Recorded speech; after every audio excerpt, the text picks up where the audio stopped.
my dear students. How are you all? Hope you must all be fine and maybe learning something new. So, in our today's video, I'm going to explain you the third poetry of class 12th English CBSE, that is Keeping Quiet. Keeping Quiet by Pablo Neruda. तो Pablo Neruda, सबसे पहले हम इस poet की बात करेंगे. He belongs to चिले. चिले जो कि एक देश है साउथ अमेरिकन कॉन्टिनेंट में और जहाँ की लैंग्वेज है स्पेनिश. पैब्लो नेरुडा वहाँ के नेशनल पोएट हैं चिले. सो कीपिंग क्वाइट, जैसा कि इस टाइटल से ही आपको कुछ क्लियर हुआ होगा कि इसमें पोएट क्वाइट रहने की बात कर रहा है. Now let's learn why he is urging or requesting the readers to keep quiet. But उससे पहले हम बात करेंगे पैब्लो नेरुडा के बारे में. जैसा कि मैंने बताया, he belonged to Chile and his original name was Neftali Ricardo Reyes Basualto. And in short, इन्होंने अपनी राइटिंग्स के लिए, अपनी पोइट्रीज के लिए पैब्लो नेरुडा नाम चूज किया. नेरुडा की poetries full of easily understood images, जिन्हें आप इमेजरी भी कहते हैं. यानी जब वो हमसे पोइट्री अपनी कहते हैं, कविताएं कहते हैं, तो हमारे माइंड में, हमारे दिमाग में एक इमेज उभर कर आती है. And these images they make his poetries more beautiful. और इनके बारे में एक रिमार्केबल बात यह है that he won the Nobel Prize for Literature in the year 1971. Now why I have underlined, मैंने क्यों बात बताई, क्योंकि ऐसी कुछ चीज़ें जो हैं वो आपको आंसर्स लिखते समय बहुत हेल्प करने वाली हैं. You have to write these a few remarkable achievements of the poets and the writers in English. So Nobel Prize winner हैं ये 1971 के in literature. और इस पोएम में भी नेरुडा जो हैं बात करते हैं कि हमें क्यों ज़रूरत है क्वाइट इंट्रोस्पेक्शन की. इंट्रोस्पेक्शन, जिसे हम हिंदी में आत्मनिरीक्षण कहा जाता है. तो आत्मनिरीक्षण करने की हम ह्यूमन बींग्स को क्यों ज़रूरत है. And moreover he is also creating a feeling of mutual understanding among the human beings, कि हमें आपसी समझ रखनी बहुत ज़रूरी है. And my dear students, as you are well aware that it is the need of the hour. आज के समय की बहुत ज़रूरत है आपसी भाईचारा, आपसी प्रेम, प्यार. सो let me talk about this poetry. It's a free verse again. Free verse, जैसा कि मैंने अपनी पिछली वीडियो में भी आपको बताया था. फ्री वर्स यानी कि इस पोम में कोई राइमिंग स्कीम या कोई रिदम नहीं है. ये भी पोइट्री बिल्कुल वैसी ही है जैसे हमने कमला दास की पोइट्री पढ़ी थी, माय मदर एट 66. इस पोइट्री के स्टेंजास पढ़ते समय you will feel as if the poet is just having a conversation with his readers. तो अपने रीडर्स के साथ जैसे वो एक वार्तालाप कर रहे हैं. So that is why it's a free verse. Now let us talk about its central idea and the theme. Central idea, जैसे मैंने अभी बताया कि इसमें आत्मनिरीक्षण यानी कि इंट्रोस्पेक्शन की बात की गई है. Moreover, he also requests for sustaining peace and silence. इसमें पैब्लो नेरुडा हमें पीस और साइलेंस मेंटेन रखने की बात कहते हैं. Now, briskly moving towards the poetry, पहली दो lines. Now we will count to 12 and we will all keep still. इसमें पोइट कहते हैं कि अब हम 12 तक गिनती करेंगे. अब सोचिए कि ये 12 नंबर ही क्यों लिया है पोइट ने, क्यों इस नंबर को लेने का भी एक अलग ही पर्पस है. 12 number every zodiac sign, like he wants to include all the people in this world. यानी जितनी भी राशियां हैं, राशियां कुल कितनी होती हैं? 12. ठीक है. तो यानी जिस भी राशि का व्यक्ति हो, हम सब. सेकेंड थिंग, 12 नंबर क्या और बताता है? The number of months in a year. 12 महीने एक साल के. And the third thing is the numbers in a clock. एक घड़ी में कुल 12 ही डिजिट्स होते हैं. तो ये 12 नंबर यानी कि हर समय, हर घड़ी, हर महीने, हर दिन और हर राशि के लोग, हम सभी को ज़रूरत है to keep still. Keep still की हाँ मतलब है कि इंट्रोस्पेक्शन की. हमें आत्मनिरीक्षण करना है. इंट्रोस्पेक्ट करना है अपने आप को. Now coming to the very first stanza. For once on the face of the earth, let's not speak in any language. Let's stop for 1 second and not move our arms so much. तो अब इसमें सबसे पहली line में Pablo नेरूडा हमें कहते हैं once on the face of the earth, कि इस धरती के लिए, इसकी रक्षा के लिए, इस प्लैनेट के लिए let's not speak in any language. हमें अब चुप रहना होगा, चाहे कोई भी आपकी भाषा हो, किसी भी आप देश को बिलोंग करते हो, किसी कंट्री को बिलोंग करते हो, but you are not allowed to speak any language. और इसके साथ साथ वो कहते हैं कि अब एक क्षण रुकें, let's stop for 1 second and not move our arms. Arm से यहाँ मतलब है प्यारे बच्चों वेपन्स. वेपन्स यानी कि हथियार. वो कह रहे हैं, वो सभी देशवासियों से, सभी राष्ट्र से, सभी देशों से रिक्वेस्ट करते हैं कि हम अपने अपने वेपन्स ना उठाएं. सिर्फ एक क्षण के लिए रुक कर सोचें कि हम क्या गलत कर रहे हैं. Coming to the second stanza. It would be an exotic moment without rush, without engines. Exotic का यहाँ मतलब है बहुत ही आकर्षक, रोचक, कि ये समय बहुत ही रोचक होगा जब हम सभी शांति से चुप रहे, बिना कुछ बोले, कुछ क्षण अपनी धरती का नाम करेंगे, तो वो क्षण बहुत ही रोचक और एग्जॉटिक माने जाएंगे. विदाउट रश, विदाउट रश से वो कहना चाहते हैं बिना किसी भीड़ भाड़ के, जो हम कंपटीशन है दिनों दिन हमारे सोसाइटीज़ में, बिना उस कंपटीशन के. विदाउट एंजिन्स, इंजन से यहाँ मतलब है मशीनरीज, गाड़ियाँ, motor vehicles, everything. So everything which has an engine in it. तो वो कह रहे हैं बिना किसी भीड़ भाड़ के, बिना गाड़ियों के, मतलब हर तरह का शोर शराबा बंद करना पड़ेगा हमें. We would all be together in a sudden strangeness. और वो कहते हैं कि हम सभी पाएंगे कि हम कितने एक हैं. We all are human beings after all. और यही चीज़ हमें यूनाइट करती है, यही हमारे अंदर एक कॉमन फैक्टर है, that we all are human beings. और हम पाएंगे कि हम एक हो चुके हैं. Coming to the third stanza. Fishermen in the cold sea would not harm whales.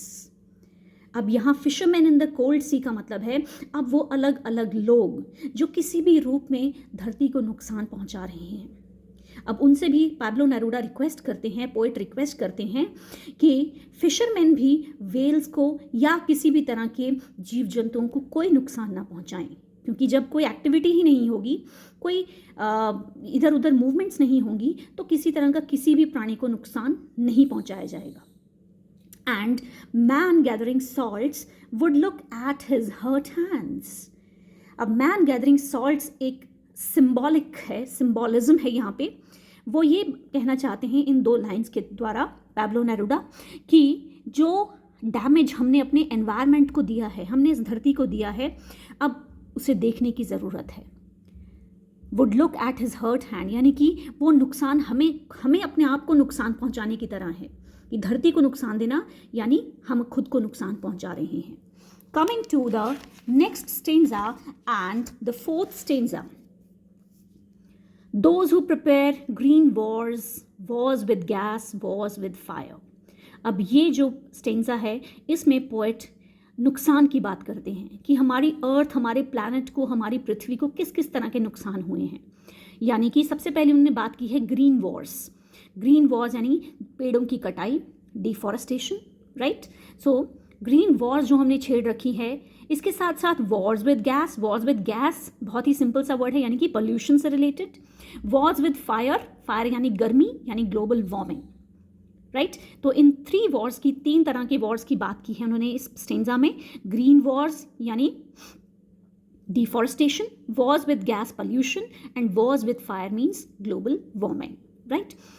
So victory with no survivors. वो कहते हैं अगर हम ये जंग जीत भी गए, जो हमने ये जंग छेड़ रखी हैं, पोल्यूशन है, ग्लोबल वार्मिंग है, डिफॉरेस्टेशन है, यदि हम ये लड़ाई जीत भी गए तो इसका क्या फ़ायदा, क्योंकि इसमें कोई भी बचेगा ही नहीं, जीवित ही नहीं रहेगा. There will be no survivor. So what kind of victory it will be. Would put on clean clothes. वो कहते हैं कि इससे अच्छा है कि हमारी अर्थ, जब हम चुप रहेंगे, शांत रहेंगे, बिना किसी एक्टिविटी के रहेंगे, so our earth would put on clean clothes, यानी हमारा एनवायरमेंट एक नई सांस लेगा, हमारी अर्थ एक नया नवजीवन पाएगी। And walks about with their brothers, और हम भी सब ब्रदरहुड की इम्पोर्टेंस जानेंगे। ब्रदरहुड यानी कि हम सब एक हैं। In the shade doing nothing. In the shade means remaining calm. शांति में जब हम चुपचाप बैठेंगे, इंट्रोस्पेक्शन करेंगे, आत्मनिरीक्षण करेंगे, तब हमें ये सब चीज़ें समझ में आएंगी।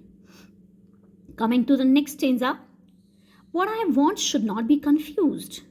अब देखिए, इसमें पोइट्स अपने रीडर से रिक्वेस्ट करते हैं कि लेकिन ये बात बिल्कुल ध्यान रहे कि जो मैं आपको चुप रहने के लिए कह रहा हूँ, इनएक्टिव रहने के लिए कह रहा हूँ, इसे कन्फ्यूजन में कृपया ना लाएं। Please don't get confused with total inactivity. वो कह रहे हैं यहाँ मैं किसी इनएक्टिविटी की, यानी पूरी तरह से आलसी बन जाने की बात नहीं कर रहा हूँ कि आप बिल्कुल निठल्ले हो जाएं, कुछ काम ना करें। So he says it should not be confuse with total inactivity. Life is what it is about, क्योंकि जीवन जो है वो यूं ही निरंतर चलता रहना चाहिए, वो चलने के लिए ही तो बनाया गया है। So life is what it is about. I want no truck with death. वो कह रहे हैं कि मैं तो केवल इतना चाहता हूँ कि मेरे आसपास, मेरी धरती पर कभी कोई मृत्यु बेवजह ना हो। ट्रक विद डेथ से यहाँ उनका मतलब है dead bodies of soldiers and civilians, जो लड़ाई में, जंग में मारे जाते हैं, सोल्जर्स या जो सिविलियंस जिनका कोई कसूर ही नहीं होता है, right. So he says that he did not want that truck with death if we were so not so single minded. वो कह रहे हैं कि ये सब तभी मुमकिन होगा अगर हम सिंगल माइंडेड से यहाँ मतलब है लालची, सेल्फिश, ग्रीडी, राइट। तो अगर हम ये ग्रीडीनेस, अपना लालच, अपनी सेल्फिशनेस, सिंगल माइंडेडनेस, ये सब बुराइयां छोड़ देंगे तो। About keeping our lives moving, और जीवन को यूं ही अगर चलने दें निरंतर शांति से। And for once could do nothing, और एक क्षण के लिए कुछ ना करके देखिए। कुछ ना करने से मतलब कि पृथ्वी को नुकसान ना पहुंचा कर देखिए। परहैप्स अ ह्यूज साइलेंस, एक लंबा silence might interrupt this sadness. ये जो धरती की सैडनेस जो दिनों दिन बढ़ती जा रही है, जो इतना शोर शराबा, लड़ाई झगड़े, युद्ध, लड़ाइयाँ, ओके, वॉर्स जो ये इंक्रीज हो रही हैं, द साइलेंस में interrupted of never understanding ourselves and of threatening ourselves with death। हम शायद अपने आप को कभी समझ ही नहीं पाए थे, और ये जो मृत्यु का डर हम सबको सताता है, शायद ये भी एक दिन खत्म हो जाएगा, because of all the brotherhood and all the love which will be prevailed on this earth। So this is what Pablo Neruda wants to say. Now in the next and the concluding stanza, his tone has slightly been changed. He is actually giving us one example of the earth। अर्थ के बारे में, हमारी पृथ्वी हमें क्या संदेश देती है, वो उसकी बात करते हैं। Perhaps the earth can teach us as when everything seems dead। Earth can teach us, वो कह रहे हैं कि हमें इस धरती से, इस अर्थ से कुछ सीखना चाहिए। डेफिनेटली इट टीचेज अस, वो हमें सिखाती भी है बहुत कुछ। As when everything seems dead and later proves to be alive, कि जब विंटर सीजन की यहाँ बात की गई है, seems dead, dead season means the winter season. Here he is talking about the winter season. He says जब हमें इस विंटर में सब कुछ खत्म हो चुका नज़र आता है, जब बर्फ़ की परत चारों तरफ जमी है, तो धरती ही हमें सिखाती है that it is not the end of the life. Spring has yet to come and later proves to be alive. और जैसे ही वसंत ऋतु आती है, तुरंत सब कुछ फिर पहले जैसा हरा भरा हो जाता है। So he says that we should learn something from our nature earth, the mother earth. Now I will count up to 12 and you keep quiet and I will go। He again repeats the initial and the beginning lines। वो फिर वही बात को repeat करते हैं कि अब मैं फिर दोबारा 12 तक गिनता हूँ, 12 तक गिनूँगा, and you keep quiet and I will go। और आप सब शांत रहिए, you calm down, और अब मैं चलता हूँ, because there is no use of repeating his thoughts। Just think, just think। So thank you everyone for watching this video. In the next video, we are definitely going to talk about the poetic devices which have been appeared in this poetry. इसकी poetic devices की हम बात करेंगे अपनी अगली video में. अगर कोई ऐसा स्टेंजा है, कोई ऐसी लाइन है जो आपको समझ नहीं आई है या जिसे आप दोबारा एक बार री एक्सप्लेनेशन चाहते हैं, please comment in the comment box. And for more such videos, press like button and subscribe my channel. Thank you.